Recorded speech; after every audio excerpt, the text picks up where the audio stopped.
Sadhu, sadhu, sadhu. Namo tassa bhagavato arahato samma sambuddhassa.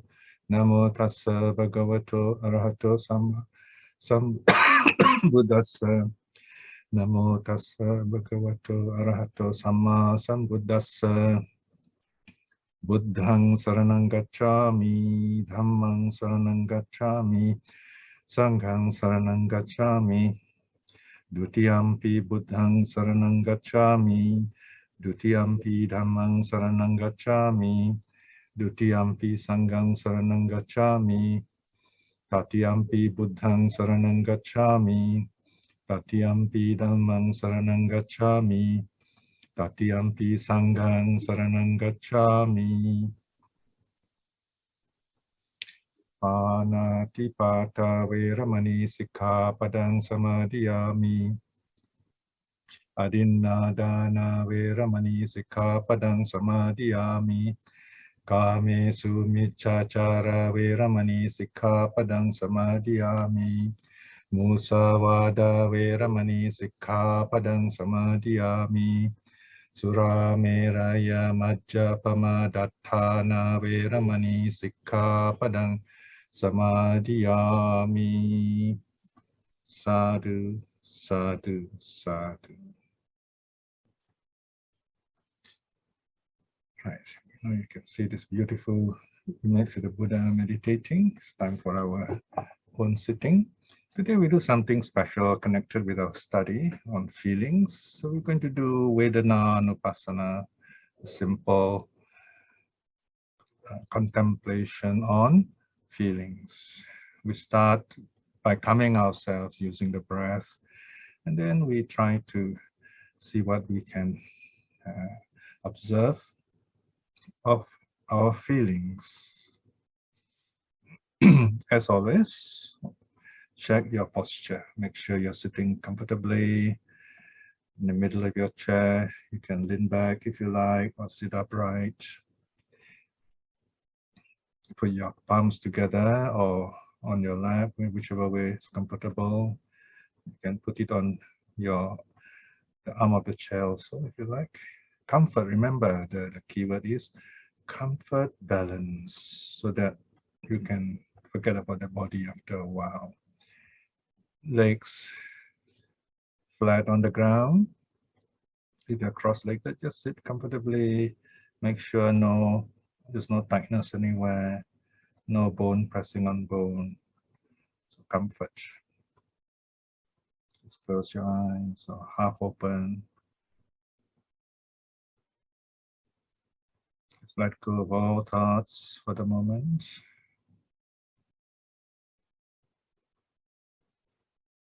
Just normal breathing. Just be aware of your breath. Whenever I start my breath meditation nowadays, I'm always joyful that I'm still breathing. So start with joy, with a smile. This breath is our life. We're breathing in, breathing out. So we are alive. And we are watching this moment of life. So be happy, smile.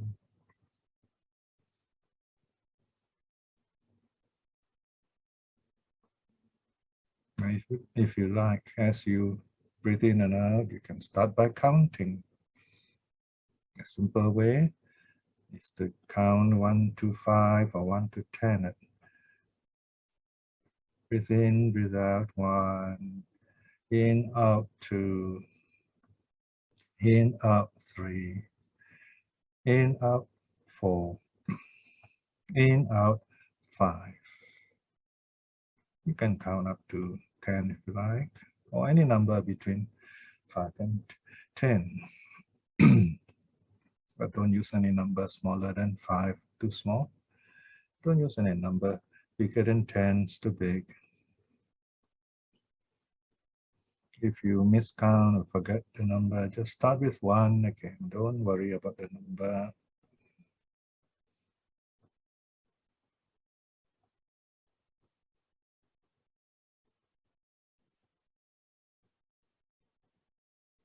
After every count, smile. Anytime you feel like smiling, just smile. This smiling helps you to focus better.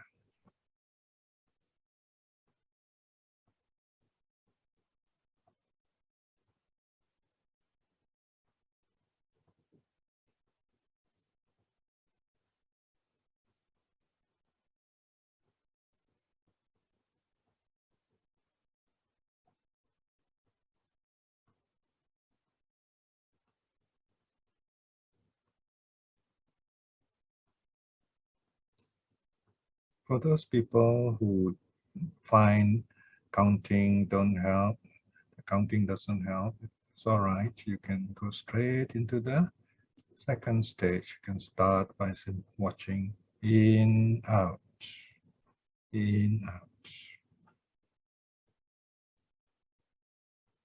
Normal breathing when the breath has come in, that means end of the breath, you say in. And when you breathe out, just at the end of the breath, note it as out. There are some people who like to watch the whole breath, so the flow of the breath, so they say in like that, also can. Depends on which helps you to focus better. There are a few people who also seem to like watching the start of the breath, which is a bit more difficult, but if that's the way you like it, it works for you, go ahead, you can use it. Ease and focus. In, out, smile. In, out, smile.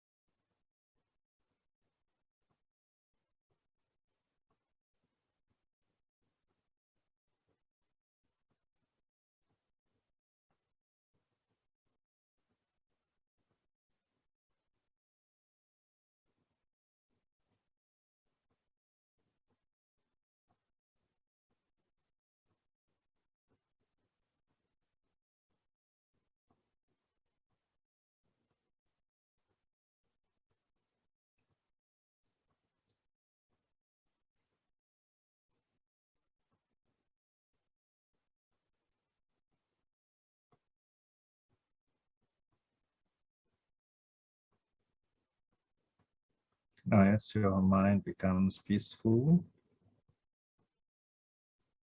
you are ready for the next stage, vedanā, contemplation on feelings. Just be mindful of your body and mind. Just notice any feeling. There are two kinds, either body or mind. The easiest is to start with the body feeling. Any kind of feeling you can notice. For example, you are sitting on the chair. You can feel the hardness of the chair. Just notice that. No need to identify what kind of feeling, just feeling. Mentally note it. Your mind knows it. The mind doesn't need words. Then feel it.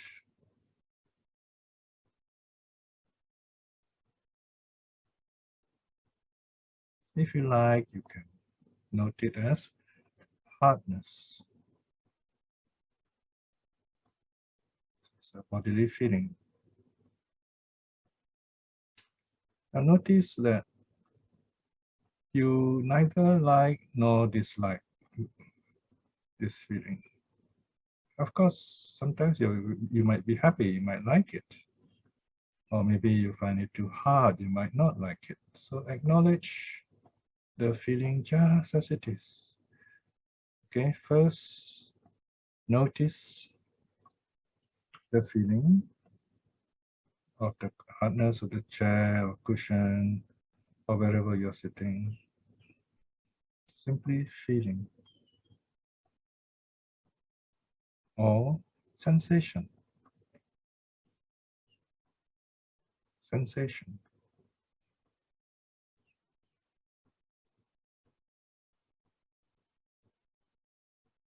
If you neither like nor dislike it, then it is, by inference, we say it is neutral feeling. So just note it as neutral feeling. So that's how we identify, or rather we know the feeling and reflect on it.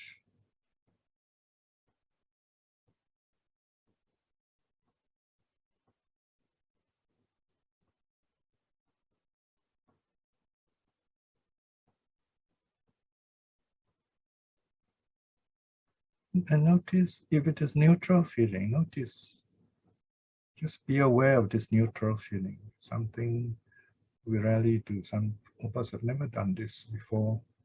So this is your wonderful opportunity. All that we can say is this is neutral feeling, a direct experience. No one can show us this. I can teach you this because the Buddha taught us this, but you have to do it yourself. Direct experience. Feel it. Neutral feeling.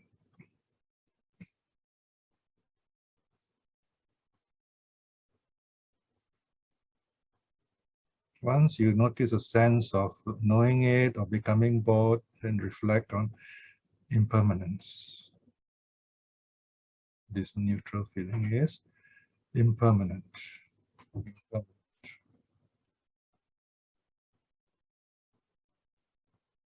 So practice this anytime you are feeling calm and safe, in a safe place, quiet place. So practice this, noticing neutral feeling. So do the same when pleasant feeling arises. Of course, in the case of pleasant feeling, you'll be so carried away by that first, and then you have to like stand aside a while and watch it. So this is pleasant feeling, or painful feeling. While it is painful, you can note it. If the pain comes and goes, it's just a mild discomfort, just observe it. Then it'll go away. That is the impermanence of it. If it is really painful, you can change your posture. Mindfully observe as you move your limbs, move your body. Observe how you change your posture.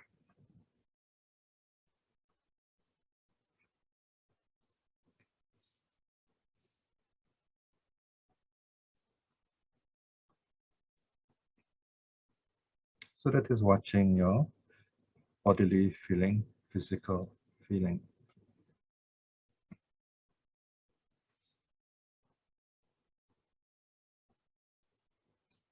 Watching mental feeling is a bit more tricky, so you have to be a bit more observant. How do we feel right now? How do I feel right now? Ask yourself. Peaceful, joyful.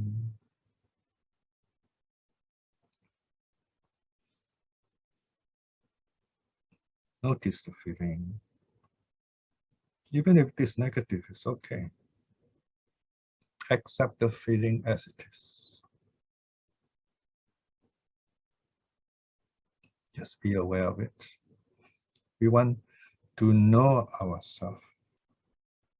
This is the meaning of knowing yourself.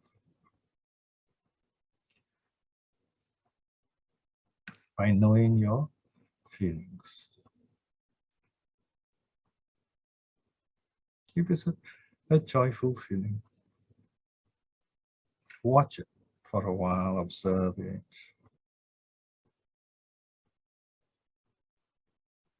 It will probably make you smile naturally.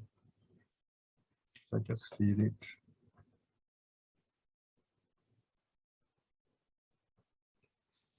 And note it as pleasant or joyful or calm, or if it is negative, angry, confused, whatever. Just observe it as it is and smile at it. Whether it is pleasant or unpleasant, smile at it. These are all dhammas, object of meditation, mental states as meditation.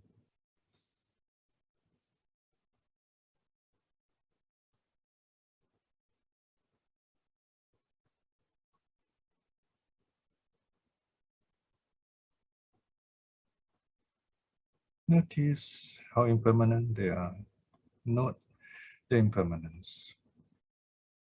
Sometimes you feel like you are not noticing them. They seem to go away.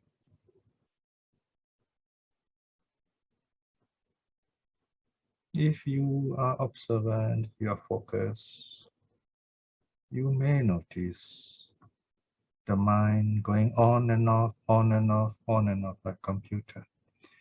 There is the joy and then no joy. Joy and then no joy. Same thing with other feelings. Anger and then no anger. Anger, no anger, and so on. So they all come on and off, on and off. That's how you know them. Because if they are one lump experience, so to speak, unchanging, then you won't know it. So here you see the wisdom of impermanence again. All the Dhamma is in this moment of watching. Of course, I'm talking now to teach you in this calm state. You practice on your own and you experience this directly for yourself.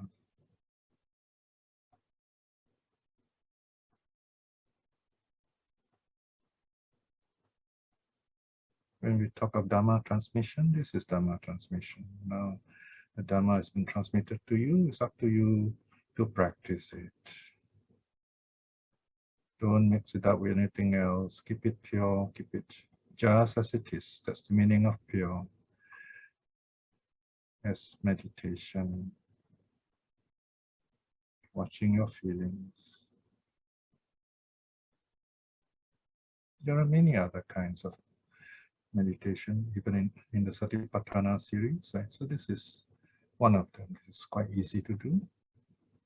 So start with this first. Once you master this, and you find other meditation also easy to start with.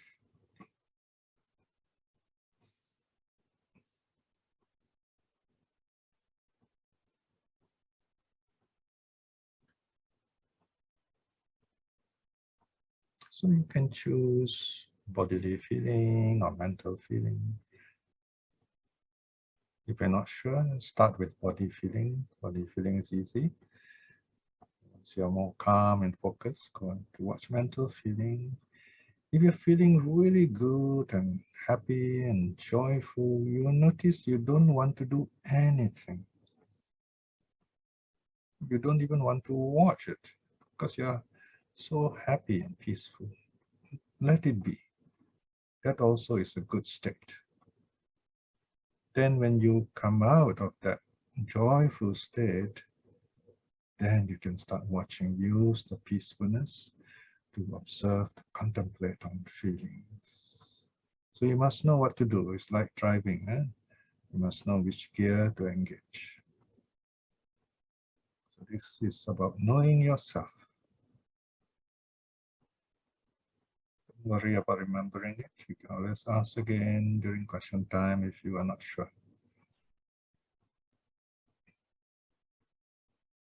Such teachings can only be given when you are prepared, you have some sutta basis, good karma, patience.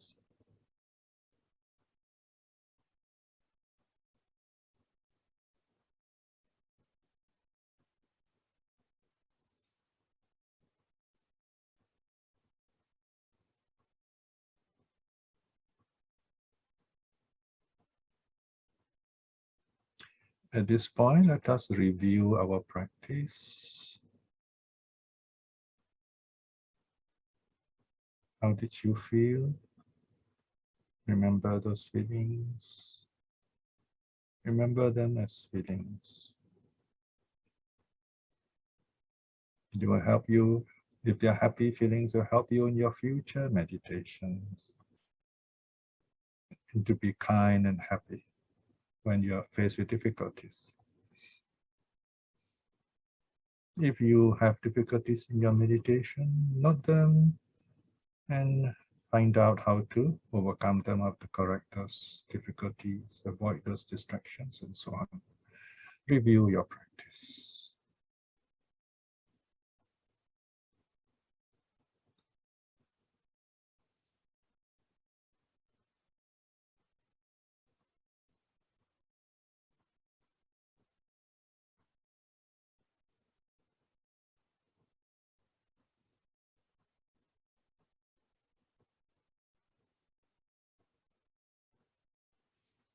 Now, before we end, you can just slowly open your eyes. Just sitting for a couple of minutes, just sitting quietly to return to this world, as it were. We begin our meditation slowly, gently. We end it also slowly, gently.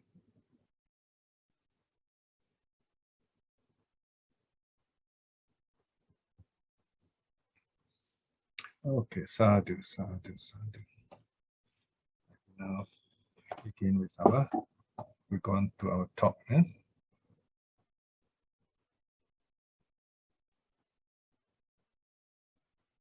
Okay. Now, this is our third class in the BMM series, the body, mind, and meditation on feelings. I've discovered that this topic, 5 aggregates, really interesting, it's very important. I have slotted them out into 12 classes for the year, but I discovered that I cannot, kind of classify them that way, because feeling alone, I found that I need 2 lessons at least. So apparently, the syllabus is there, I'll give you an idea of the topic, but you're going to get more than what's announced. So this is feelings 1, and then next lesson is feeling 2. So it's going to go on beyond 2021. That's the way the Dhamma works, no? So that I can just speak freely and share with you what I understand and experience from the Dhamma, and put together all these wonderful teachings from the suttas. Okay. Now I'm going to use lots of diagrams. Thanks to Ratna, she's very good with all this PowerPoint. That helps a lot. And in fact, it changes the whole style of teaching, for me. And it's also, I'm sure you find it enjoyable and easy to remember. Of course, you won't get this on what they call, if you look at the book, right? Of course, if you look at the video again, yeah, you get all this one more time. And you have the notes yourself. You don't have, just contact us, we'll send to you. So now let's revise a bit about the 5 aggregates and the 6 senses. Now, first of all, we know we have a body. This is obvious. I mean, you can talk about God idea and spirits and demons, but the body is real. You can't deny it. So here it is.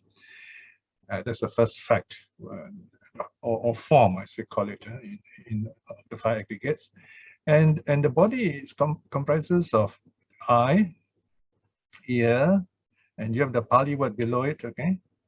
And then the nose, tongue, and the body itself, all right? And the next one is the mind, but I'm going to stop here for a while, just make some comments. Now you notice the word for eye in Pali is chakku, né? Now, chakku has a special sense. Okay? It means the conscious eye, or we say eye faculty in English. There is another word in Pali, akhi. Akhi is simply the eye, or more like the eyeballs. So when we say all these Pali words like chakku, sota for the ear, ghana for the nose, jiva for the tongue, and kaya for the body. So these are all what I call the conscious senses, the faculties. Okay, so it's not a dead eye or a dead man's ear and so on, because the dead man's ear don't function. The normal ears, and they're just 4 elements. So this is a very important basic idea we should note, the conscious body, okay, or the body with its consciousness. So notice that's what you're looking at here. Number 1, the body rupa, okay, as the first of the 5 aggregates. And of course, we have mind. And notice here, the mind is called nama here. There are many other words for mind, like mano, chitta, even vijnana. So this is where, do not think that one Pali word has only one fixed meaning, like English, okay? Now, yes, English is a living language, and some words, some meanings are fixed. Even in Chinese in language, you have that kind of feature. But Pali is a special language. It describes, it presents, it helps us understand early Buddhism. It's a very special language. It's almost a technical language, if you like. Okay, so nama here is given to the mind in connection with the body. So we talk about nama rupa. Now that sounds familiar, isn't it, right? So one day we're going to talk about nama rupa in more detail. Just kind of briefly share with you today. Rupa is the body. Nama is the mind that knows, that recognizes the senses, or rather the sense objects. Okay, so that's nama. Okay, nama means to bend things. To bend things in a sense, like influence things. So we don't just see things, you know, we project, we color it, you know. In fact, we send a picture, we superimpose a picture on what we see outside. We don't really see true reality outside unless we are awakened, right? So this is one of the problems that we deal with. We're going to talk more about this as we go along. So you have the 5 senses plus the mind, the 6 senses. So of course, ayatana, salayatana. Okay, so you notice on the top right hand corner here, you see sal. Now sal is a very interesting word, S-A-L with a dot. Okay, sometimes it is in Sanskrit it is shat, very close to 6. Okay, same letter S. In Pali, 6 actually is cha, C-H-A, cha, with the plosive sound, cha, not C-A. C-A is cha, okay? This is cha, but we don't say cha ayatana. There's no such word, it's bad Pali. So it is salayatana, so the sound flows. Sal means 6, ayatana, but when you read it, you say salayatana, okay? The 6 sense bases, or senses also can, all right? Now this pancha kanda here refers, kanda means a log or collection of things. That's why it's translated as aggregate, kanda, okay? You remember in the Dhammapada, there was once the body is referred to a log, so kanda. So this word kanda is very appropriate for aggregates. Pancha means 5. So we get the English word punch. When you punch someone, your 5 fingers are, you know, kind of close together, right? And then now here the K is added in to make it have a good sound, panchakanda. Of course, you can pronounce it as panchakanda, but here somehow in Pali, there's always been have an extra K there, okay? So that's Pali, a bit of Pali lesson. Okay, so here we are. Let's see what's next. Okay, so what does the mind comprise of? So in the mind, because you have a body, we feel, right? So feeling. So number 1 is body, notice number 1, and number 2 is feeling, right? So the first aggregate is body. So it makes sense, very easy to remember. Logically remember. The body, we start with the body. We have a body, body has feelings. Because we have a body, we feel. That's vedana. Now today we're going to talk about vedana. This word is very interesting because vedana comes from the same root, comes from the root wit, meaning to know. And you know the English word wit, W-I-T, sounds the same even. V is pronounced like W. V is never pronounced V, so it's W in the Indian sound. All right, so you see this very interesting connection in language, feeling. So that's number 2. That is the first aspect of the mind. Okay, then you have perception, recognition. This we'll talk in another 2 lessons time, I think. The Pali word is sañña. Now here you see nya. When you see nya like this, the viññāna. Okay, in the case of viññāna, the nya is in the middle, and then pañña, the nya is at the end. Okay, and so on. There are many other words with nya either in the middle or at the start. Jnana, the nya is at the start. It is a word for knowledge. Sañña is also a word for knowledge. Now here is a special kind of knowledge. You see, nya comes from the root janya, meaning to know. Then san here is originally spelled sang. You see this prefix sang in Sambuddha also. So when Sambuddha, because of Buddha B, start with the B, so the sang becomes sam. So easy to pronounce, sam, and then Buddha. From M, the sound jumps to B. These are called Sandhi rules, okay? So easy to pronounce. It happens in English also. For example, you notice in English, we say compose, right? Compose. And then control, the N, and then followed by T. But we say what else? Yeah, the control, because the T you use the N, but because of the B, combine, compose, it is C-O-M. See? These are all following Pali Sandhi rules, okay? Anyway, enough of grammar. So here is sang. Sang means very similar to English or Latin com, meaning it puts together. This is a knowledge of putting together things, perception. So when we feel something, we put together an idea. Oh yes, I had this experience in the past. This guy looks like someone I don't like in the past, so I don't like this guy. we make up things. Yeah? So sañña is like that, make up knowledge, if you like. It's called perception. It's also described as recognition. Okay, so there, that's perception.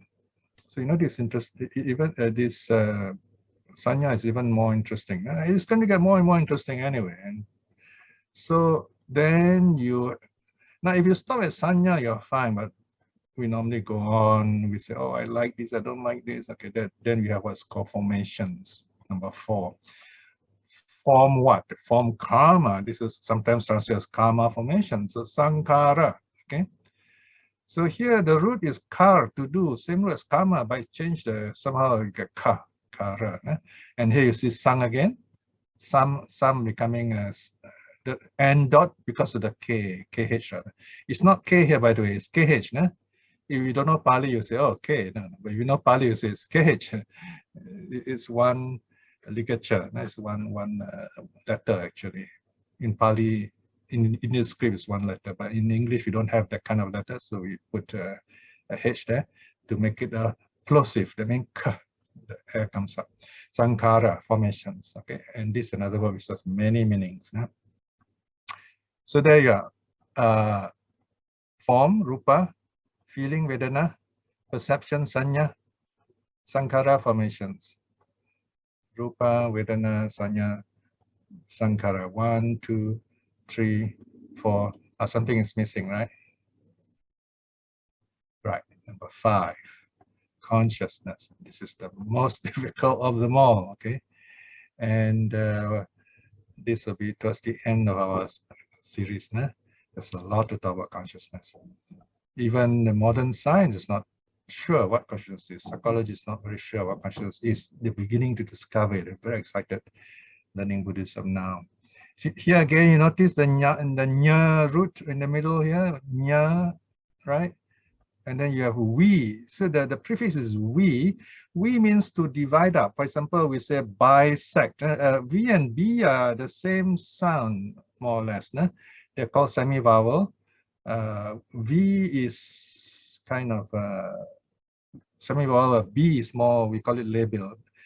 So anyway, so V here means to split up, to divide, okay?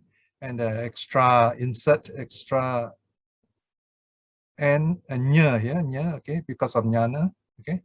And then the na ending make it kind of a noun. So here it is a kind of knowing. This knowing is a very basic knowing of the senses. When the sense feels the first time senses things, and then we decide, like when you wake up in the morning, first time you say, oh, am I really awake or not? Okay, am I hearing something? Am I seeing something? Right. So you decide which sense is working. That's why it's the we is in front. You have to break it up into 6 kinds of senses. Nah? Then you say, oh no, I'm just dreaming, right? So then you sense it that way. So that's our consciousness. So there you are. These are the 5 aggregates explained in terms of the 6 senses. So you can see how interesting it is, huh? Okay, let's go forward now. So now the next question, we're talking about feelings today. So again here, you know, Western psychology not totally agreed on feelings. So you have different opinions about it, you know. Even in English language, the word feeling is not clear. It depends very much on who uses it. For example, if you're a musician, if you're playing music, you're being tutored, your tutor might say, oh, put more feeling into it, you know, and so on.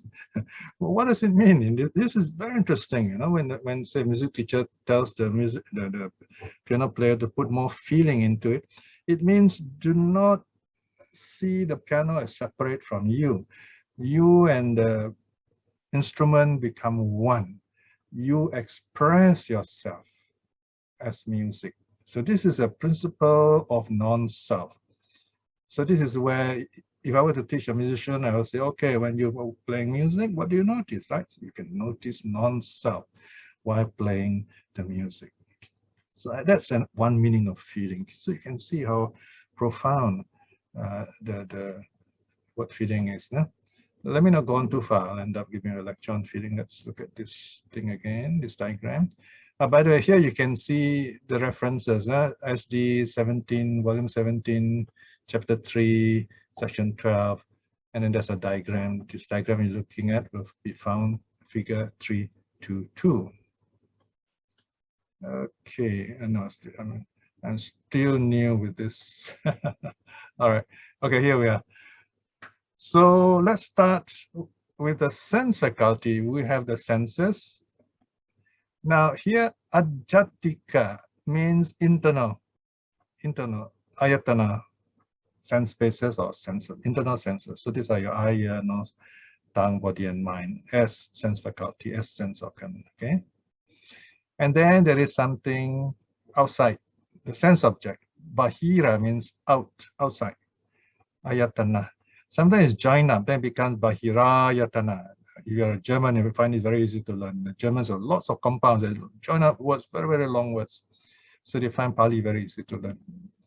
So here we have this external sense space. So notice in early Buddhism, we say 6 internal sense spaces, 6 external sense spaces. So altogether, there are 12 sense spaces. Okay, so these are the 12 sense spaces. Faculty, sense object. For example, the eye, you have here something you can see, a visual form. Ear, sound. Nose, smell, and so on. Okay. Then there is the sense consciousness, vijnana. Okay.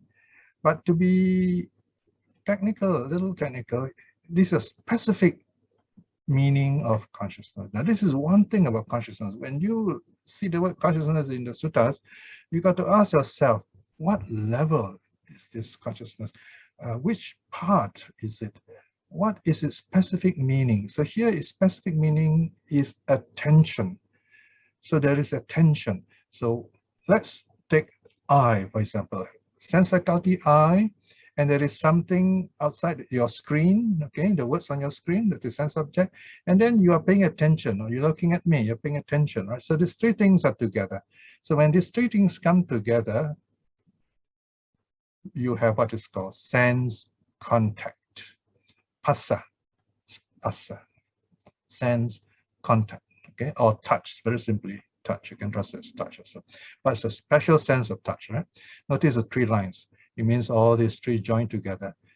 Eye, is something visual, and then your attention. I mean, you may be looking at the screen now, but then you're thinking about what you could have for lunch, then you won't see the screen. There's no sense contact. The contact is somewhere else, right? So here, if you are focused, then the sense contact is this eye, this vision, this something you see in front of you. And it doesn't stop there. What happens next? There is sensation. Now, we did the meditation just now. I was so happy I could teach you that meditation. You notice that at the start when you watch the feeling, and it's just feeling, you know, you don't feel happy or you don't feel sad, it's just a feeling, right? That's called sensation. A feeling as it is, no special quality to it, right? But once you start thinking about it, you start liking or disliking it, then here you are, see? Then it becomes feeling, vedanā, okay? When you see it as pleasant,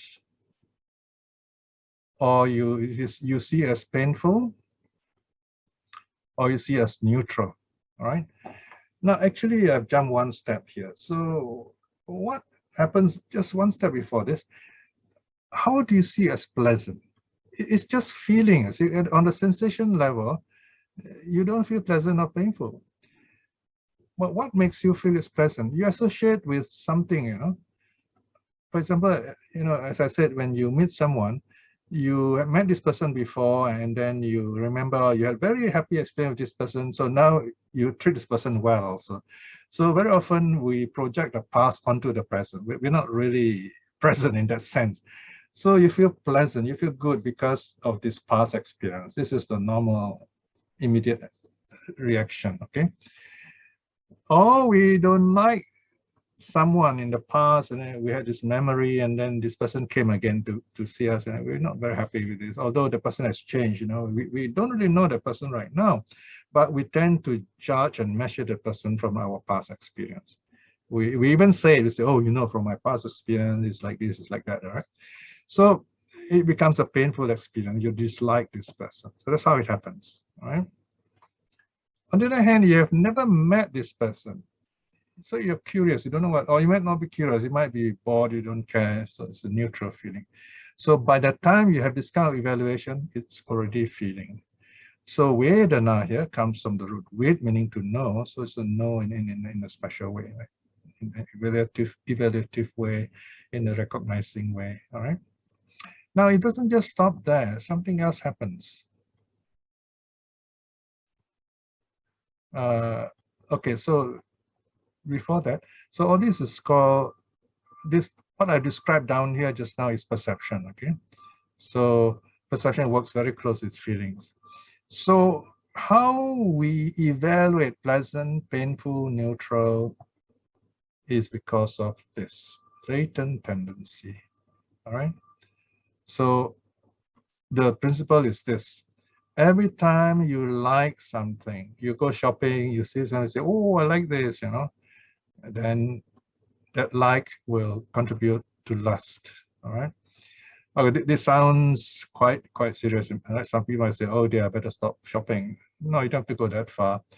The idea is to know how your mind works and see things, examine them more closely. That's the whole idea, right? So don't just stop here and then run away and say, oh, you know, the Buddhism teaches us that, you know, don't have pleasant feelings. It's not like that. It's telling you how your mind works, how advertisement works, if you like. And then you will beat the advertisers the next time, all right? And maybe the advertisers will employ me to learn some things, how to overcome your mind. Okay, so all right, that's, so whenever you like something, you contribute to the latent tendency or unconscious tendency of lust, of wanting more, of delighting in this thing. Notice it goes, that there's a double-headed arrow, because this feeling again will feed you, will encourage you to have the same feeling in the future. So go back and forth. That's how lust works. On the other hand, if something is painful, you don't like it, then aversion arises. No? Aversion, patika. Okay.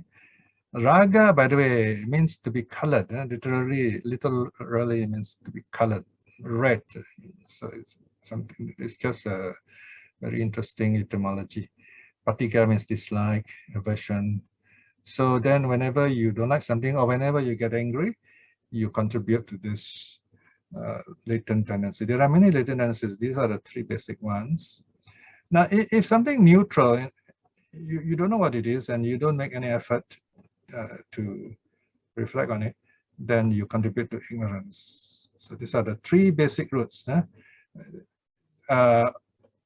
operate very deep inside you. You're not even aware of them. But on the pre-conscious level, if you remember previous lesson, they work as greed, hate, and delusion, which are a bit more manageable if you practice precepts and you study Dhamma, you have some wisdom, okay? But it is really powerful, very deep inside you. You have to go deeper, you got to go through meditation to deal with them, all right?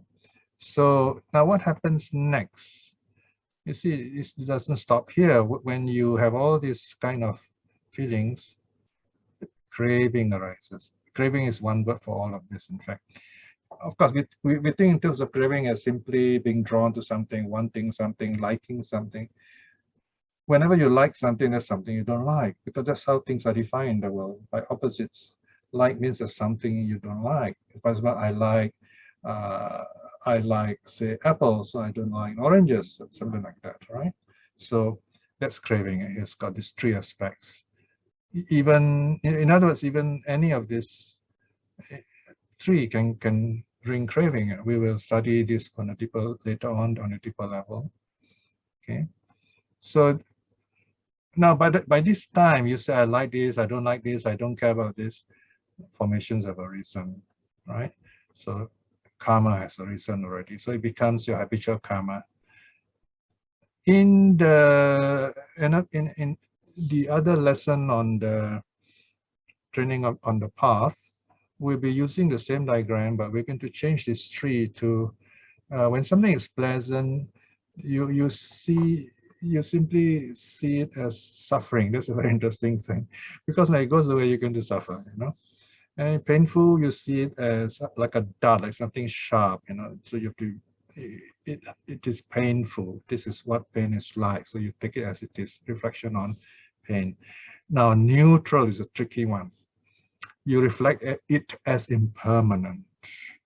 If you can't remember what I say, the rule of thumb is reflect on all three as impermanent. Now, if you do this, you are safe, right? The reflection on impermanence on all these three. So don't take them seriously, in other words. Reflect on them, on each of them as being impermanent. That is jumping ahead a bit. Huh? All right, so if you don't, then the suffering arises. So this is the arising of suffering also. From feeling, you get suffering, all right? So there you are, this is how feeling arises. So, and you can also say how suffering arises too, if you like. Now, where are feelings located? Can we locate feelings? Like here, the references are given to you. If you want to read more, okay? So here we have the famous iceberg diagram. Now we have here this is the waterline. This is your unconscious, or rather private person here, your private self. This is your public self, okay? All right, so these are your five senses. Eye, nose, tongue, body. This is what people can see, and this is how we experience the world outside. So, and this are expressed through body and speech, okay? And rupa can be also defined as body and speech. Another word here, when it comes to becoming karma, when you act out with intention, it is called Sankara, okay? Now notice when we talk about precepts, the precepts are to restrain body and speech. So the idea of precept is to keep us socially good people. So this is a society level, social level. This is the face we show the public. This is the surface of the iceberg, and we know 7/8 are below here. Lots of us not shown to the public, and much of it we don't even know ourselves. So these are the five senses. The sixth sense is the mind. It's everything below here. So, of course, this is the conscious person, the conscious mind. All these five senses are also part of consciousness. In fact, consciousness also includes this part below here. We already talked about this. Then we have emotions, okay? There's a big debate about emotion and feeling, but with the psychologists, they still can't decide what really emotions are. It's very interesting. We read up on these things. But it's even more interesting when you study Buddhism, because my opinion is that emotions, you can use the word Sankara for it, okay? Because it refers to greed, hate, delusion, right? So this greed, hate, delusion, remember, it's a kind of a more public version of the latent tendencies. They are more manageable because we know them. They are pre-conscious, okay?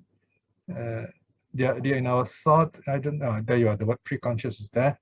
So here we know it is there. Or as Buddhists, we can know that there is greed arising in us. There's hate arising in us. There's this delusion is a bit tricky. We don't really know, because if you know it to the extent you're already wise. So greed, hate, we can know. Easiest is hate, anger, okay? Easiest to overcome. Greed, a little bit more difficult. Greed lasts the same. Delusion is very tricky. We don't even know it is there. But when we look back through introspection, inference, we can know. So, oh, I was deluded. I had wrong idea. And that's good. That's wise. So these are also the three unwholesome roots. They motivate us to act in a bad way, body and speech. Right? So this intention, if this is part of your intention, it's bad karma. So you got to watch. If it is greed, don't do it. If it is rooted in hate, don't do it. If it is you're not sure, you're confused, don't do it. Okay. Then here feeling comes jumping in. So feeling joins this pre-conscious and the conscious mind. Okay. So I use the word conscious here in the sense of waking, aware. All right. So this feeling connects these two worlds, as it were. It's how you react to the world. All right. Then below this, you have the mind actually covers all this, but there are deeper aspects of the mind and so on. I won't go too much to this. I mentioned that a bit earlier. Sorry. So this is something you're not aware of. Latent tendency I already mentioned, so it's located deep inside here. You're not even aware of it. So that's the idea of this diagram. All right.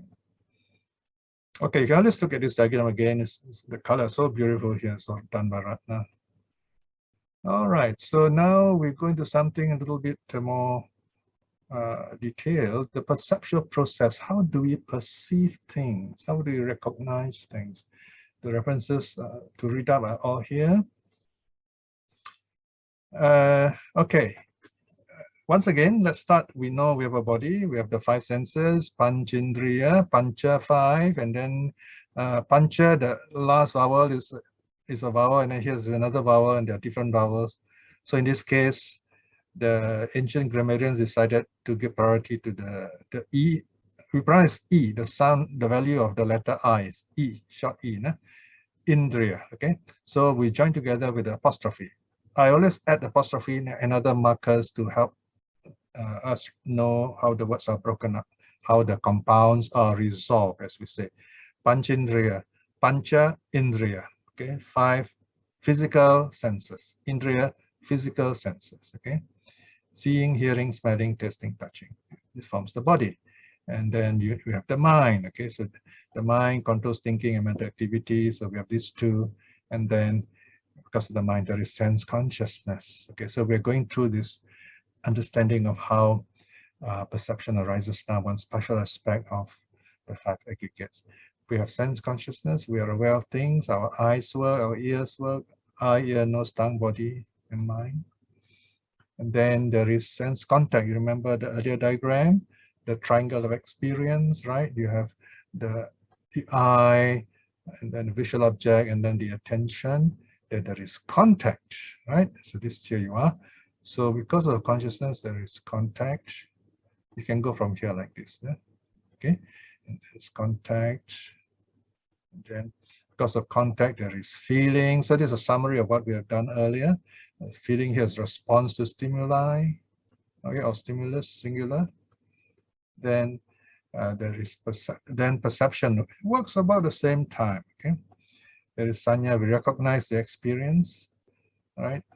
So the feeling becomes like, dislike, neutral, or don't care, right?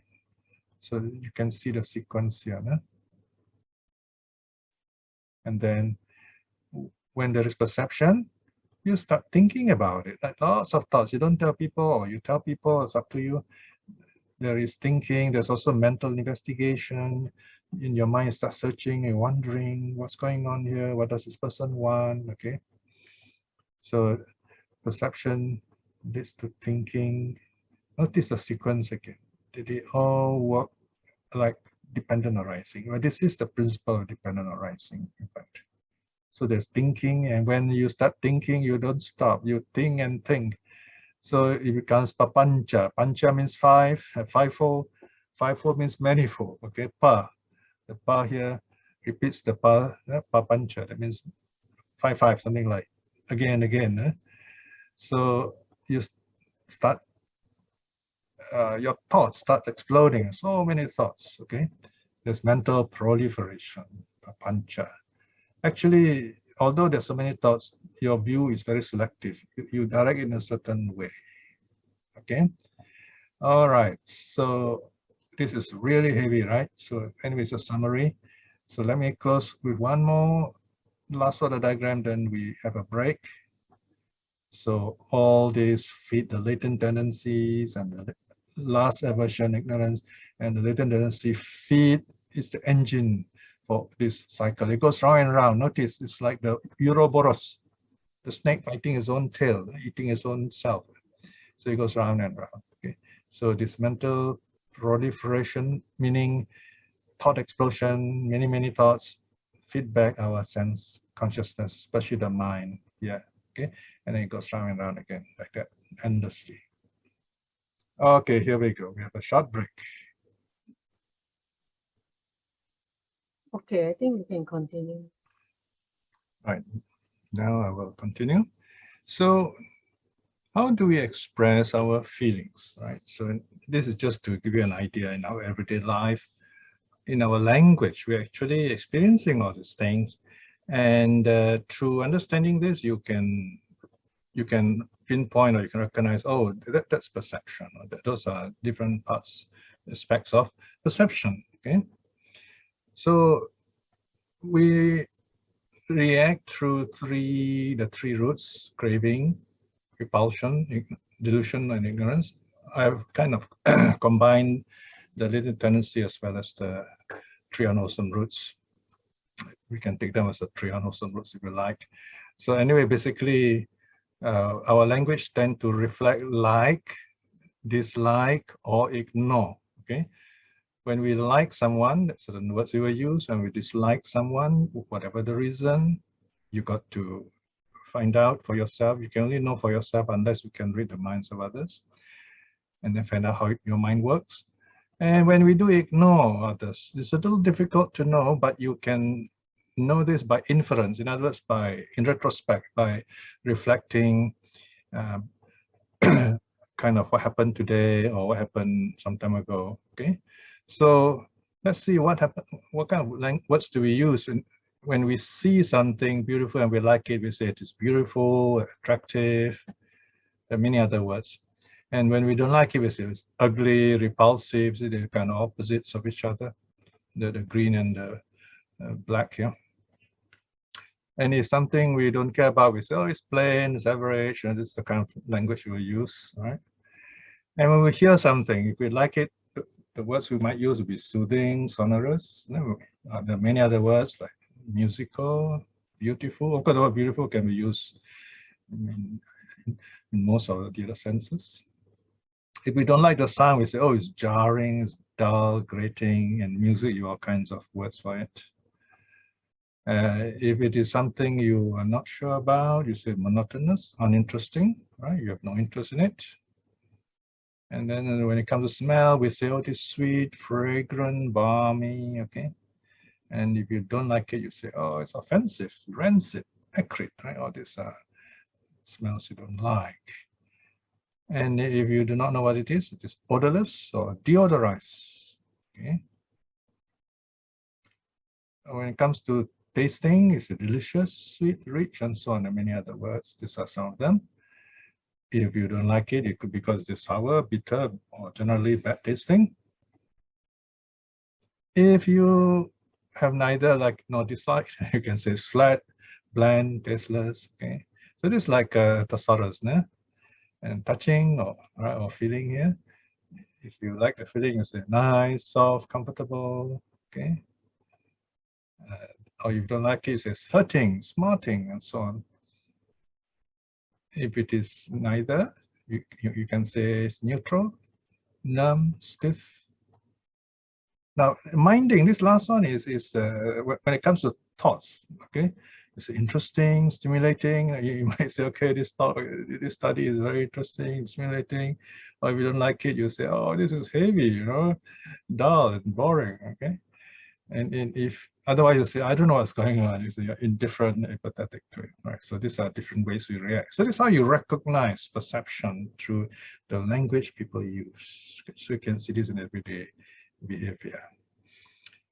Okay, now a very important aspect of feeling, of course, is sexuality, because this is one of the most powerful human feelings.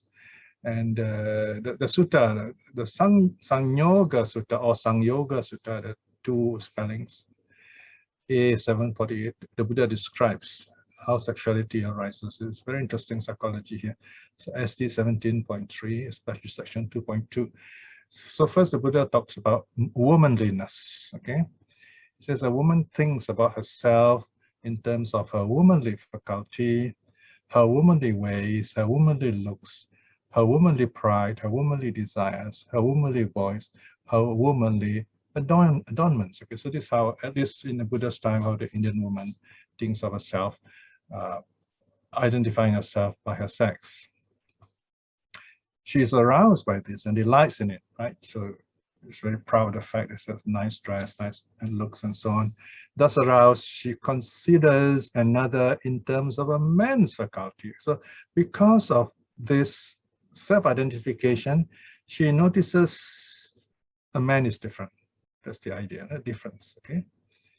And then, so this woman notices his manly ways. So this is someone else, okay? His manly looks, his manly pride, manly desires, his manly voice, his manly adornments. So this is a kind of opposite attract thing.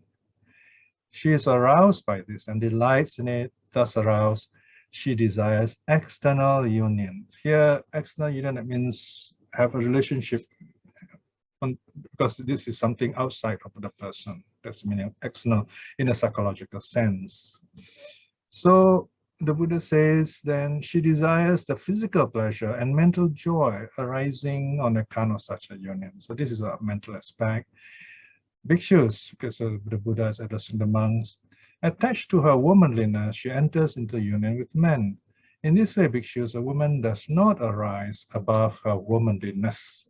Now, this last part is the educational part for us. No? If a woman thinks in terms of womanliness, then she doesn't arise above being a sexual person. So in other words, we are not just body. We're not just body. We are more than body. We are also mind. That's one simple way of looking at it. Now, this is only part of the story. Now we come to the men, okay? So manliness. So notice it's the same sutta, and this is the second part, manliness.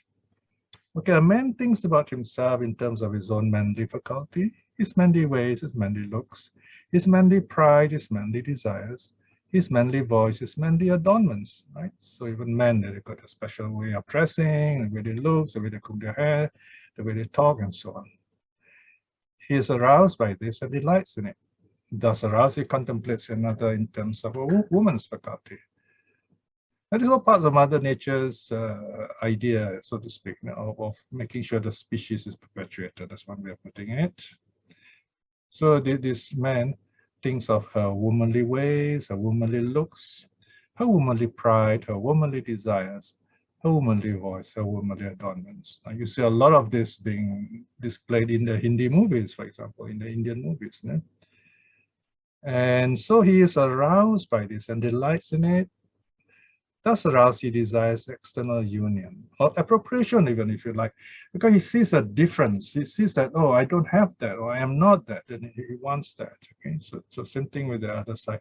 You notice that the words in terms of template are the same, actually, only the sex has changed. He desires the pleasure and joy arising on account of such a union. Bhikshus attached to his manliness, he enters into union with women. In this way, bhikshus, a man does not arise above his manliness. So what the Buddha is saying here, we're not merely sexual beings, we're not just baby machines. We can rise above that. Okay, so of course, the Buddha gives two plans. You can practice Buddhism as a lay person, so you can still go on having a family and so on, keeping the precepts, no problem with that. Or on the other hand, you can renounce the world. Renounce the world also means renounce sexuality. In other words, you do not want to get caught with this, what is described in these two sections, where you play the role of perpetuating the species. So renunciation begins with renouncing sexuality, if you like. That's one way of putting it. But you may ask, why is that such a big deal? Well, because there's a responsibility. Once you have a baby, once you have other children, you have to raise them to become humans, to become good humans. And then there's a problem of who gets what, the property, and who is whose children, right? So in the next course, we're going to talk about right view, and right view we talk about there's father, there's mother, in other words, there's family. So you need a family to show, okay, A is a son of B is a son of A, so when A dies, then B gets the property and so on. So there is some order and some kind of connection with families and so on. So it's a very socializing, civilizing aspect that is important. We can go into the philosophy of it in a very big way here, but I think this is sufficient for us here. So the renunciation is to take a different way, not to see ourselves merely as body, but to develop more of the mind. So going to meditation, free ourselves from bodily experience, because mental joy is even a higher, more refined joy, even more pleasant. And those who experience jhana, you find they don't need physical joy, bodily joy, sexual joy anymore. So that's the way of the monk. Okay, so that is to speak ideally of the monk, so if you like. So in conclusion, we can say that sex is the most selfish of human acts, in the sense that you want it all for yourself, okay? And you want to propagate yourself, right? My son, my child, my children, my family, and so on. And the Buddha was quite humorous in this. He says it is the most time-consuming of human acts, the most time-consuming human act, but it takes time. It's not just the act. You've got so many things after that, the connections and so on and so forth. So for this reason, it's a different world altogether. So the Buddha is giving monks a chance. You don't have to get caught up in this net. You can be free from all this, or this kind of feelings. Okay, so there you are. We finished this part. We can go on to question time now. Yeah? Nice to see everybody.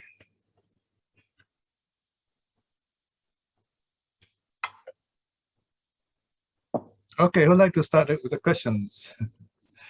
You can also give feedback how you things you understand, things you don't understand, even suggestions. Because some of the things can be quite deep.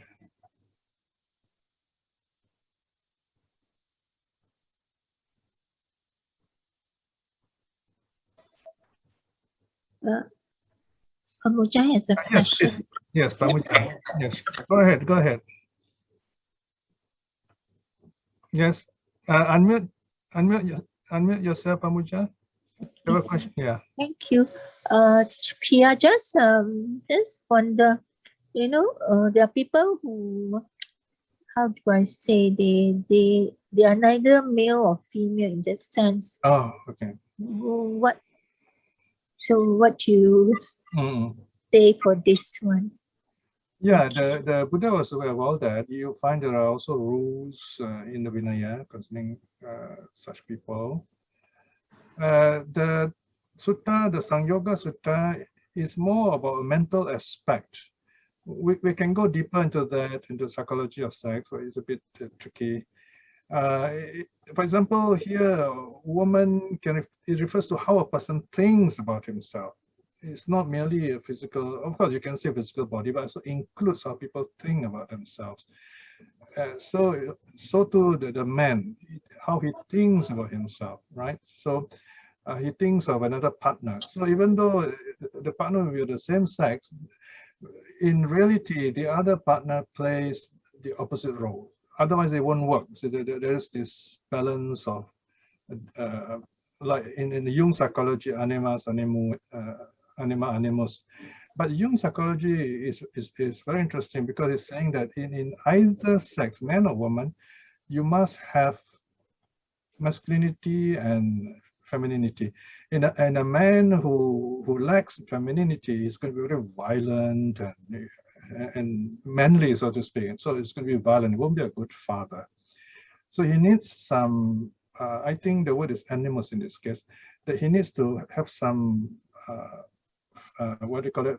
Not femininity, femaleness, some kind of feminine quality, good feminine quality, if you like, to use a simple word. Motherliness, for example, compassion, for example, right? So it's talking on a psychological sense, yeah.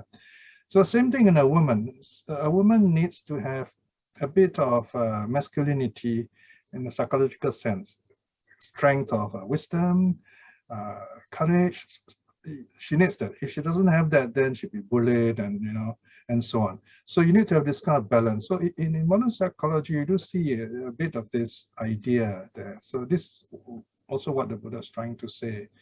Of course, in a rather introductory way, in a very basic way in the sutta. Okay, but it's very complex things here, this subject. Okay. Yes, next question.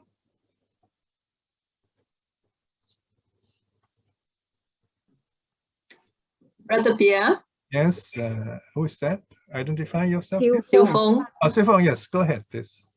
Yeah, I see that the words lust, ill will, ignorance, and greed, hatred, delusion, or aversion, ignorance, they are used, different words are used in, is there any difference in the context when they're being used? Yes, there is context, yeah. If we talk of everyday life, for example, where we are aware of our actions, then we will use greed, hate, delusion. Those are so I use the preconscious for convenience, because those are the three, they're called the three unwholesome roots, and they are controlled through sila, through moral virtue. So those are the three terms: greed, hate, delusion, dosa, loba, dosa, moha. Okay, whereas the other three words, they are deep inside our subconscious, so they refer to something deeper. So usually we will use them in those contexts, yeah, as you found in the diagram. If you look at the iceberg diagram, you can see at the bottom what they call anusaya, the latent tendencies. You have lust, ill will, or what they call it, aversion, and then the last one is ignorance. Whereas on the preconscious level, instead of ignorance, you have delusion. You see? Because ignorance is more profound, so to speak. Right? Delusion is you know it, but then you know it wrongly. See? Right? So yeah, there is a context behind it. So as we go along in this course, you'll notice the contexts are becoming clearer. And as you read the suttas, you find the context becoming more clear. There is a simple free dictionary online you can download. It's called the Buddhist Dictionary, simply called Buddhist Dictionary. It's published by the Buddhist Publication Society, BPS, from Kandy, Sri Lanka. These are foreign monks, they work together, and then now they're also local monks working. So you can download that. You just say Buddhist Dictionary, you can get, I think, easily from online. Somebody will put a PDF copy there. Okay, next question.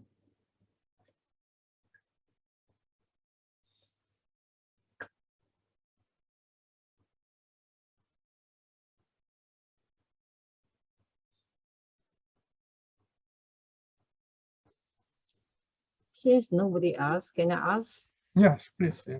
So how do we rise above sexuality? I think first thing is there's no simple answer here. You got to decide to have it or not have it. If you think you can't deal with it, then you can still practice as a layman. Find a suitable partner and work happily together. You can still, be Buddhist, so lay Buddhist. The Buddha does mention the last category of disciples. He mentioned a long list, starting with the Arahat, non-returner, once-returner, stream winner, and so on and so forth. And the last one says is the lay Buddhist who is karma bogi. Karma bogi. Karma means sensual pleasure. Bogi means consume, to enjoy. The one who enjoys sensual pleasures within the spirit of the 5 precepts, of course. In other words, people who are married, like most of us, people who have families, people who have businesses, people who have relationships, people who are still engaged with the world, so to speak. So there is that part.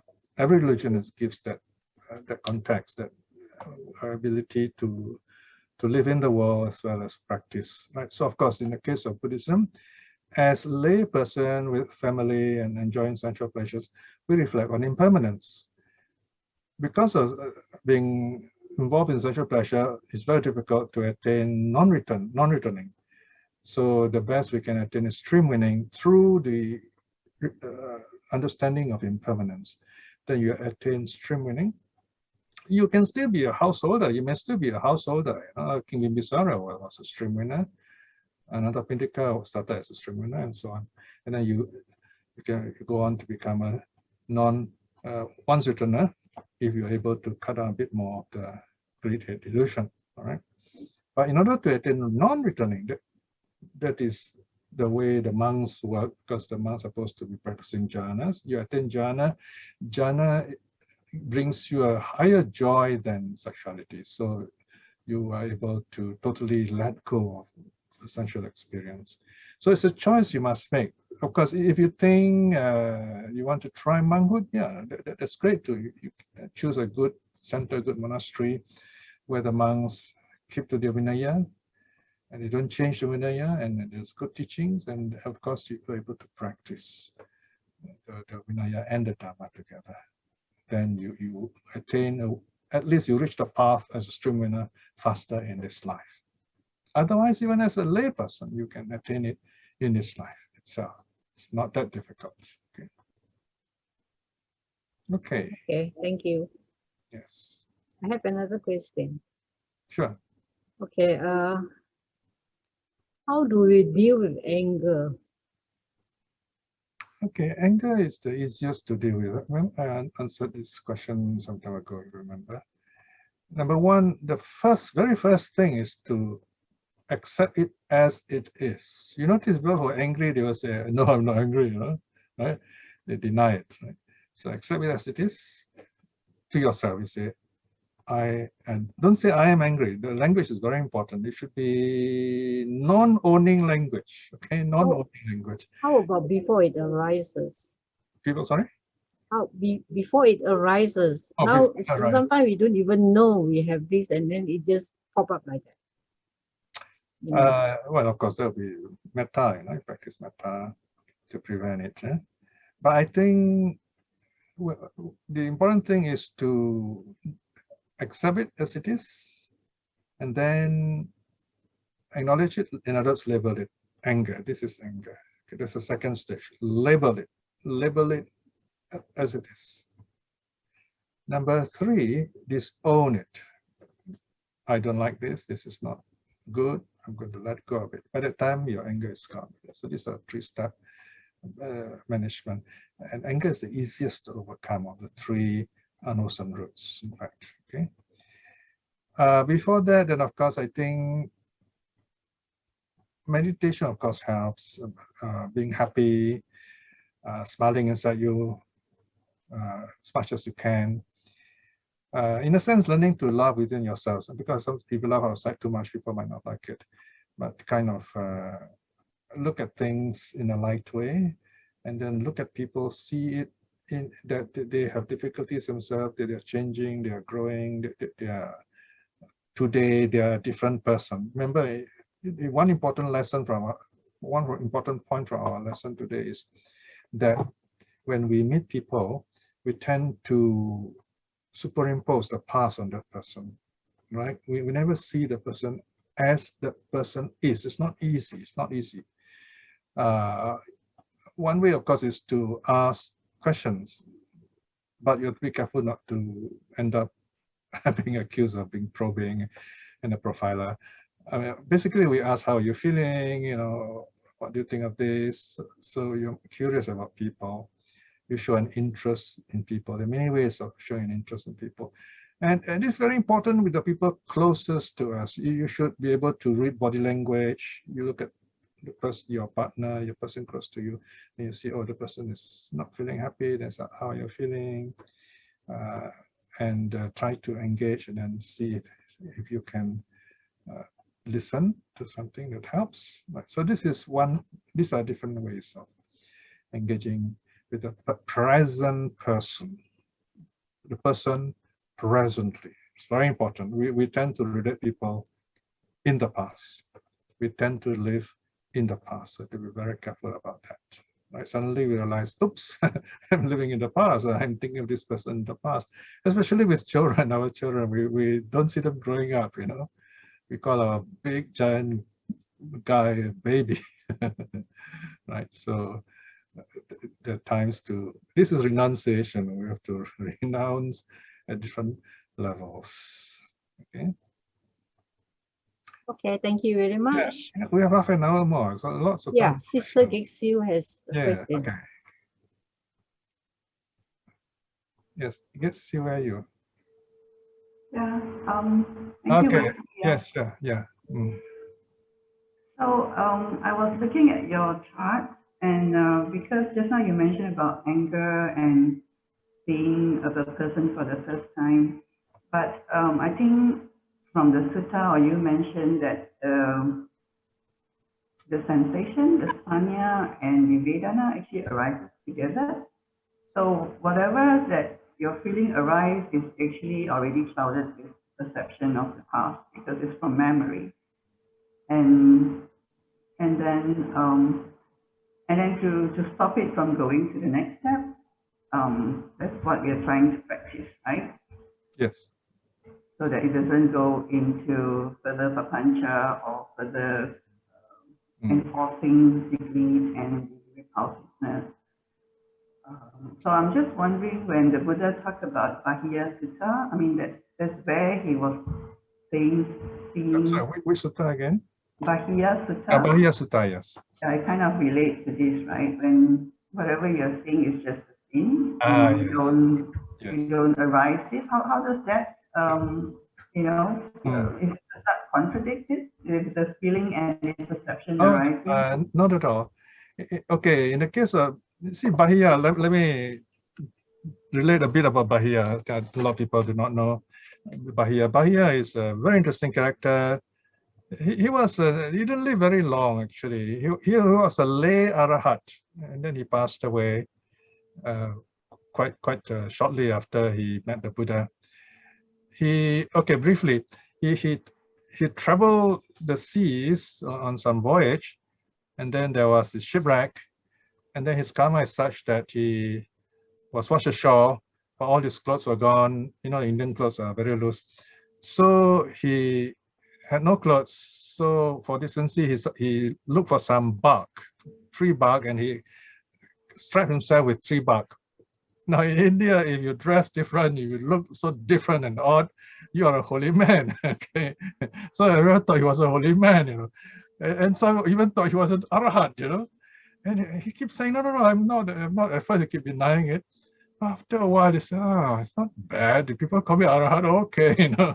So he started believing. Then that stage, he started believing he is an arahat, you see. So he went around after that, you know, like a holy man. After he gets all this free food and respect, why not, you know? Because he looks odd, you see. Then, of course, there's still some goodness in him. and he heard somebody talking about the Buddha. So, you know, there's this Buddha somewhere, and he was very curious. So you see his good karma ripening. He hears the word Buddha. He says, oh, I want to know this person. Where is he? So he sees the others quite far away. So he decided to go. He just decided to travel the whole journey as fast as he could to meet the Buddha. He traveled all night. And by the time he reached probably Savatthi, I think, the Buddha was on alms round in the morning, see? So the Buddha was walking mindfully, peacefully, collecting alms. And here comes this very excited bark-clothed Bahiya. So it's called Daru Chiriya. Daru Chiriya means the one dressed in bark, okay? Bahiya, Daru Chiriya. So he comes to the Buddha and says, oh, Bhante, you got to teach me what's the Dhamma, you know? And Buddha says, it's not the time, it's not the time, okay, he's got arms round. Then Bahiya says, oh, no, you please, you must teach me now, you know, life is short, you know? And Buddha says, no, it's still not the time. And then he says, no, you must teach me because, you know, if you don't teach me, maybe if you die, then I will not be able to learn, you know? Buddha again says, no, second time. No? Then third time it says, if you don't teach, maybe I will die. He says, so please teach me. These are ironic words, you know, very fatal words. He says, please teach me, you know, if you don't, if one of us die, we won't, there's no learning. So here you see the Buddha very compassionate. He's going on his arms round and he still relents. He teaches the Dhamma. Okay, this is a quick, short Dhamma, see, because somehow the caliber of Bahiya, he already met the Buddha, or rather met teachers in the past Buddhas, his learned things. Like you're all learning now, like we're all learning now, see. So in the future, if we do meet the Buddha, it's very easy. And the Buddha says something, it says, zap, we got it, you know. So anyway, so the Buddha gave him a very short teaching. The Buddha says, Bahiya, in whatever you see, just only seeing. In whatever you hear, there's only hearing. In whatever you sense are the three of the senses, hearing, touching, and smelling. There is only sensing. And in what you cognize, what you know, that's all there is. And zap, he got it. I don't know how many of you say, wow, I understand. he got it right away. All right. And he became an arahat. He took refuge. He's still a layman in bark. So the Buddha said, okay, please. He says he wants to become a monk, he wants to renounce. So the Buddha said, okay, you got to go and get your ropes and bowl. And then he said, okay, so he went off to look for ropes and bowl. And remember, it's a lay arahat, all right? So this one isn't why they don't last long. In this case, in Bahiya's case, is that his past karma, the big one, came back to settle scores, if you like, all right? He did some bad stuff to some women in the past life. So these women, like, there were a few people, young men, you know, raping this woman, I think. So she like placed a curse on them, say, I will hunt you down life after life and I will kill you. You know, that kind of fantastic, dramatic story. So this one version of the story says it's a goat, female goat, the other is a cow, because he was gored to death with the horns. Yeah? So he died that same day as an arahat. So no more rebirth anyway. Yeah? So this is the story of Bahiya. So Bahiya died as a layman, as an arahat. His teaching from the Buddha was very short and to the point. He was awakened by the understanding, but he got it directly from the Buddha. The Buddha knew just what to tell him. So the teaching there is about recognizing things as they are right now. So we as lay people can apply this too, although you need lots of mindfulness for this. So we come back to this perception thing.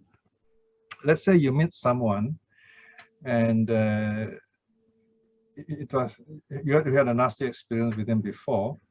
Of course, you have the right to be careful now when you talk to him for various reasons, right? But of course, you wouldn't slight him, or you don't have to avoid him. Let's say you can't avoid him, so you're more careful. You talk to him more mindfully, without hate, but still with some kind of care. And you are mindful of what's going on. You watch your mind. you make sure there's no hate there, and that you have mindfulness there, right? So that's as far as you can go with your wisdom, all right? Or in the case of Bahia, it just all the way, in other words. So that's the difference, okay? So they don't contradict each other in that sense. If you still see there is a contradiction there, you can still ask again, I'll explain the difference, okay? Is it clear enough, the explanation? I hope so, no? I'm not sure because for Bahia's sake, because of his past great paramis, I mean, to have this perception coming up, it would, you say, you know, there were like other factors of your latent tendencies. So all those are being clouded as well. So I mean, are we saying that when we are on the path of purification, we are trying to get rid of all these latent tendencies? At the end of it, we're going to be uprooting all of them? In the end, yes, we have better control. I don't know whether you notice yourself as you progress through your practice, you have changed, basically change for the better. You are calmer. Things there's that progress somehow, somewhere. So what the Buddha is teaching is this change is possible. Letting go of anger is possible. Letting go of hatred is possible. Letting go of greed is possible. Letting go of delusion is possible. Otherwise, the Buddha say he would not teach. So the idea is to understand what they are. So the first number truth is to know what they are for what they really are. And number two is to see how did it arise, the background, the causes, the roots of it, and then work to overcome it, and then act on it, in other words. So here, perception and feeling, they kind of go together, paripasu, we say, they work together. See?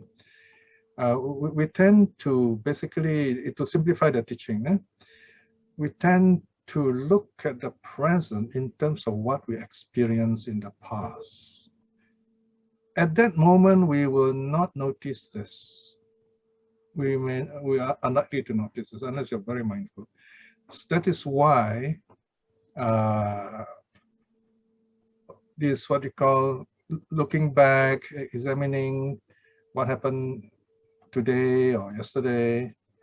That kind of reflection helps. Okay, so okay, what happened today? Why did I get angry? And then you reflect on that, self-examination, and from there you can better tell yourself, okay, next time this is what I should do, this is what I should not do. So the teaching is for that, to recognize your weaknesses, strengthen it, and to recognize your strength, use it. Okay, that's one way of putting it. Yeah? You're still not clear, so sometimes the answer lies in the questions. So frame your questions in such a way to reflect your doubts or your difficulties, and then I'll try to help you there. So maybe I misunderstand your questions. There are also some special suttas that answer those questions. Okay, any other question?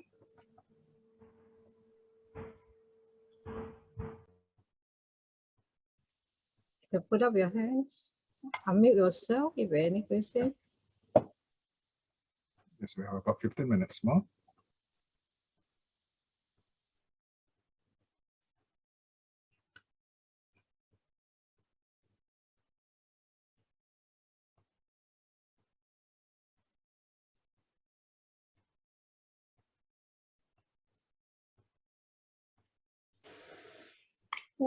Teacher Piya, I have another question.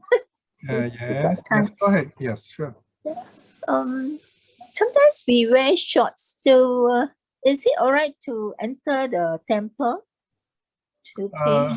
Okay, well, or we should just do it outside and not enter the temple? I think most temples will tell you be properly dressed.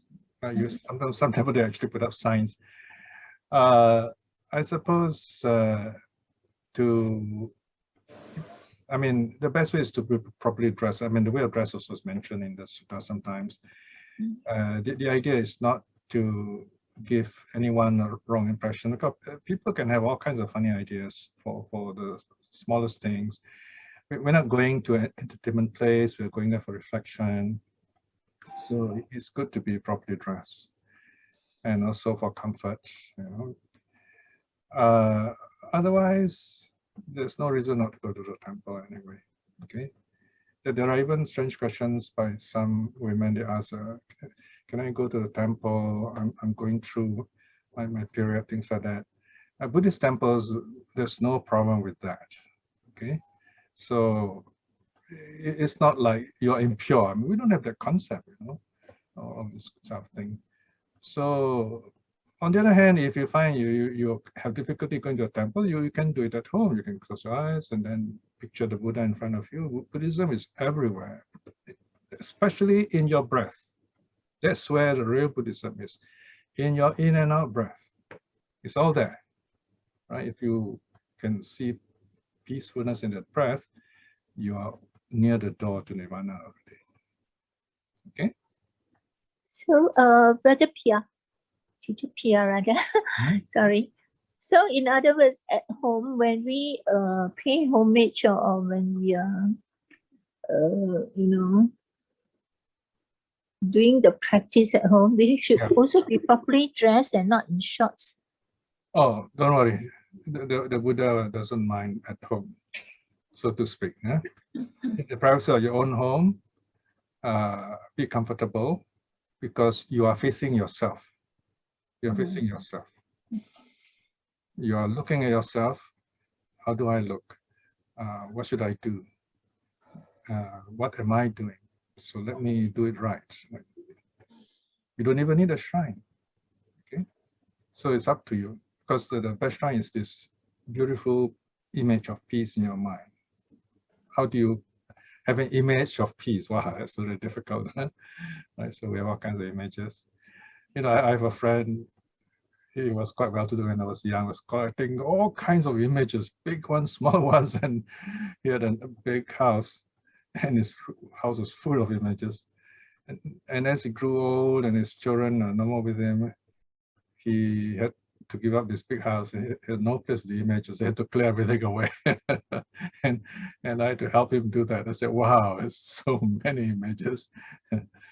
and so you don't need all those images, So you just, one will do, one simple one, I used to give, whatever image I had, I give away, because people keep asking, have you blessed the image? I say, this is the image I worship, so I'm giving it to you, so you can use it, all right? And then I keep having new image every time. So it's just what you see for yourself in your mind, all right? And that is the peace the Buddha has taught us. So, of course, simplicity is important, cleanliness and health, right? Keeping the precepts in that sense. Okay, all right. Any other question? Yeah, there's a question from Sandy.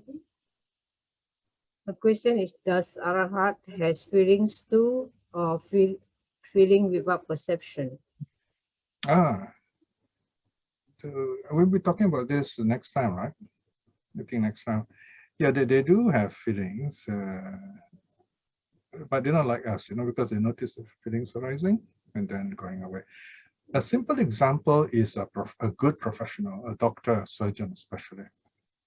For example, now if once I had this big gash, that this monkey in the temple I was living in KL, gave a ninja slash and it kind of cut my hand here. And I look at it, there's no blood, but I could see something white. That was my bone, actually. And I said, wow, it's amazing, you can see my bone. And I have this friend beside me, I said, hey, look, it's my bone. And he said, yeah, this is terrible, scary. And I had to go for stitches. So the point is, wait, let me see, I got lost in the story. Ratna? Yes. Yeah. The story Which again. point? Okay. The story of the monkey who hurts your hand. Yeah, before that. What's the question again? Oh, does arahats have feeling? All right, yeah. So I was talking about the feeling on the hand. So the surgeon looks at the doctor I went to looks at this open wound and said, oh wow, okay, let me stitch it up. So he didn't show any fear, see. So the doctor, the professional, has feelings too. He said, oh yeah, this is bad. And so he knows, that, but he doesn't have fear. Maybe that's a good word to use here. There is no fear there, okay? So, for example, if an arahat sees a man beating up his wife, an arahat is not going to feel nothing. He's going to say, this is bad, this man should not do that. But he's not going to get upset and angry, but he knows it is bad. So that kind. Those are some basic ideas. We'll talk more about this in the next lesson, I think. There's a whole list of how he would show his response in terms of feelings. Part 2. No? Okay, thank you. We have another question from Sister Exim. Sure. The question is, how should I tackle the overthinking mind, especially if any problem arises? Okay, it's a broad question. Sit down quietly in a quiet place if you can. Then ask yourself, first question, what is this about? What is this about? So that way you can look for the key idea. What is the key idea? Okay, it's just like you have, say, 6 children playing. They're very naughty. It's very noisy, and they're very naughty. You tell them all 6 to stop. They won't listen to you. So you look for the leader. Who's the leader? Then you stop the leader. All right. So in meditation, we often say that, right? You catch the leader. Right? So you have to look, where's the leader? What is the key idea here that I need to do? What should I do first, basically? All right. Then the next thing is be practical. What can you really do first? What's in front of you that needs doing? Okay. For me, I keep a calendar because I have 4 such lessons, Zoom lessons a month, and I have to prepare them in time. See? And besides my sutta study, then you'll give me the proofreading. I have to update the proofs, lots of other stuff besides my other appointments. So I look at my calendar and say, okay, what's coming next? Then that's how I prepare ahead, okay, by having a calendar, so that way I can prepare myself ahead of the lesson. So I put together the things I need, the books I need, and of course the computer is very helpful. I put them in a systematic way. So some kind of organized system helps also. If you look at the Sutta Discovery, there is a kind of organization in it. In the Sutta Discovery, you'll notice I've used what's called the scribal tradition, reflecting the oral tradition. The oral tradition repeats themselves. So I tell myself, how do I list the oral tradition? At first, they're all a big chunk. Like many of those commercial translations you buy, one thick volume, and wow, everything is in a big chunk. And it looks very nice from outside. Well, once you open it, it's very difficult to read. It's very compact, So what I do is I rearrange them according to staggering the paragraphs and giving them lots of space and so on. And that's easy to look, okay? So organize ourselves in this way, then we see the problem more easily. I can only tell you how I solve my problem, okay?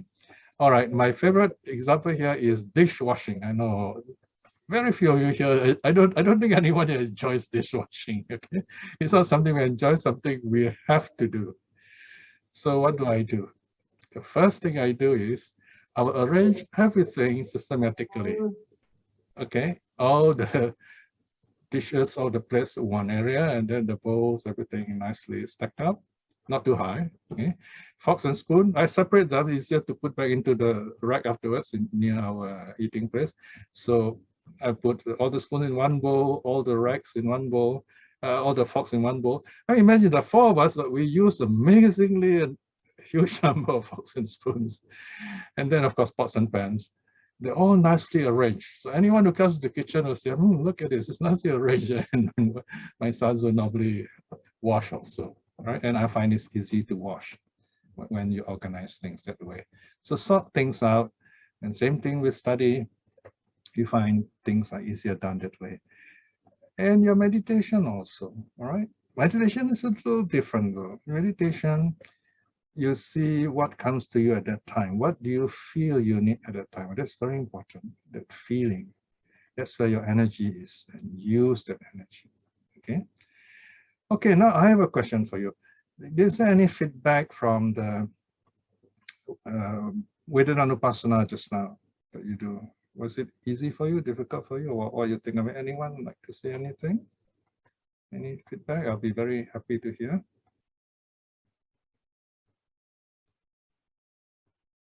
Yes, anyone? A bit soft though.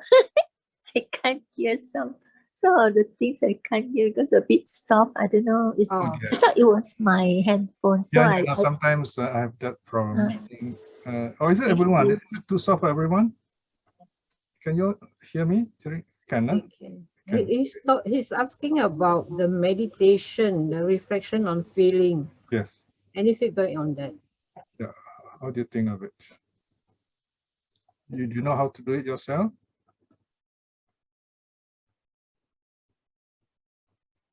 By the way, if you find that the voice is too soft during the meditation, it does happen sometimes. And this happens to a lot of teachers. As you go deeper, they start talking more softly. You can type a message to Ratna, okay? And then we go from there. Of course, the last resort is you can quietly turn on your microphone and say, I can't hear you. Okay, you can. In meditation, that will be disturbing. No. If I get angry, then you better not come next time. No, I'm just saying as a last resort. Okay. Okay. Any feedback? Any questions? We're going to finish already. Just a few minutes more. Can we request everyone to turn on your videos? You're not taken. Yes. And then post yourself for the video picture taking. For the time. Yeah. One more question. Okay, sure. Yeah. Yes. Where do arahats go to? Very simple answer. When you blow out the candle, where does the light go to? This is the famous reply the Buddha gave. When you put out the fire, where does it go to? You can't say. There's no way of saying it. All right? Agi, Vacha, Gota, Sutta. It's all there. There's no more speaking of that person, that being, that monk. In fact, there are no arahats in that sense, okay? In that sense. So language is quite tricky sometimes, huh? So when I say there are no arahats, doesn't mean arahats don't exist. It means you cannot identify them like you identify yourself, identify others. I mean, even theoretically, you see this as a very beautiful way of describing awakening. If you talk about heaven, then your problem is how does it look like, where is it, right? But awakening is different. It's not a place, it's beyond time and space, so what's there to talk about? All right. Okay, we will continue the next time. Okay, Okay, we got another question. Oh, one more question, okay. From Vicky. Yeah, please. Vicky, you want to ask or shall I read the question for you? You can unmute yourself, please. We can't hear you. Where is she? Hi, Brother Piya. Oh, yeah, yes. my question is, if we do meditation and it's not as peaceful, so does it mean that we didn't do it correctly, or it's not suitable? Oh yeah, your last statement. It's possible. It's possible that the meditation may not be suitable in the sense that maybe the sequence is wrong. Do the proper one first. Remember, I always teach two: breath and loving kindness, right? Now, so some people don't like loving kindness for some reason. Normally, interesting, because some people who have been abused when they're young, they don't like loving kindness. Breath, more of a matter of focus, you see. So you find which one is the easier one, use that as your base. All right. The easier one brings you peace. And once you attain some level of peace, then you go to the difficult one. All right. Some people, they start with maybe do some chanting, but don't do too long. Then you get tired, you can't meditate. So do just enough chanting to calm yourself. Some people like music, again, don't overdo it, just have a bit of it and then let the music switch off by itself, it doesn't trouble you, and you go on with your meditation. Some people, maybe certain places make them feel very good. They feel very happy. You know, like for example, a beautiful garden, waterfall, seaside, whatever. So certain places are very conducive to certain people. So you got to identify all this. And time of the day also is important. You see which time of the day is good for you. Some people prefer at night, some people daytime. And then again, some people like to do in the dark. Forest monks often do in the dark because it's got no lights anyway. Some people like to do it in the bright. If you do it bright, it's easier to keep awake, things like that. So notice all these basic things. Having said that, meditation is like facing yourself. So it reflects your mind. If your mind is having lots of difficulties, thoughts at that time, you will see it. Your meditation let you see it. So you deal with it. As long as you're able to sit peacefully and you recognize the problem as the problem, that is the first stage. You're already meditating.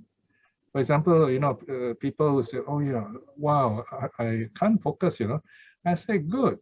Since you know you can't focus, you already started meditating, you see. They know they can't focus. I mean, those who are not meditating, they're not even awake, you know, you're asleep, see? Right? Or they say, no, I don't want to meditate. Then they're not meditating. So if you notice you're not focused, then next thing is you don't do the normal meditation.